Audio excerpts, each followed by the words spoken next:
Hello guys, അങ്ങനെ നമ്മുടെ മഴ തോരും മുമ്പേ പുതിയ പ്രൊമോ. എന്റെ പൊന്ന്, നമ്മുടെ വൈജയന്തി ശിവശങ്കരന്റെ വീട്ടിലേക്ക് പോവുകയാണ്. എന്നിട്ട് ശിവശങ്കരനോട് പറയുകയാണ്, അല്ലെങ്കിലും നിങ്ങൾക്കെല്ലാം സെൽഫിഷ് ആണ്, എല്ലാവരും സെൽഫിഷ് ആണ്, എല്ലാവർക്കും അവനവന്റെ കാര്യമുള്ളൂ, അത് കൂടെപ്പറപ്പായാലും മക്കളായാലും ഒക്കെ അങ്ങനെ തന്നെയാണ്, എന്റെ കാര്യത്തിൽ ആർക്കും ഒരു താല്പര്യവും ഇല്ല എന്നൊക്കെ പറയണം. അപ്പൊ ശിവശങ്കരൻ തിരിച്ചും ചോദിക്കുന്നുണ്ടേ, നിനക്ക് ആരുടെ കാര്യത്തിനാണ് താല്പര്യം ഉണ്ടായിരിക്കുന്നത്? നീ ഇത്ര നാളും ചെയ്തു കൂട്ടിയതെല്ലാം നിന്റെ ഇഷ്ടത്തിന്റെ പുറത്ത് തന്നെ അറിഞ്ഞില്ലേ എന്ന് നമ്മുടെ ശിവേട്ടൻ വൈജയന്തിനോടും പറയുന്നുണ്ടേ. അപ്പുറത്താണെങ്കിൽ നമ്മുടെ അലീന ആ വീട് വിട്ട്, ബാലചന്ദ്രന്റെ വീട് വിട്ട് പുറത്തേക്ക് പോവുക. അപ്പൊ നമ്മുടെ മനു ആണ് കൂട്ടിക്കൊണ്ട് പോകുന്നത്. എങ്ങോട്ടാണ്, എവിടേക്കാണ് എന്നുള്ളൊരു ചോദ്യം ബാക്കിയുണ്ടേ.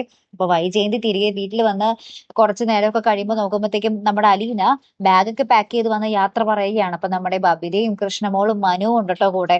അപ്പൊ കൃഷ്ണമോള് നമ്മുടെ അലീനയ്ക്കൊപ്പം കൊണ്ടാക്കാൻ ചെല്ലുന്നുണ്ടോ എന്ന് അറിയില്ല. കൃഷ്ണമോള് ഇങ്ങനെ പോകുന്നതായിട്ട് കാണിക്കുന്നുണ്ട്.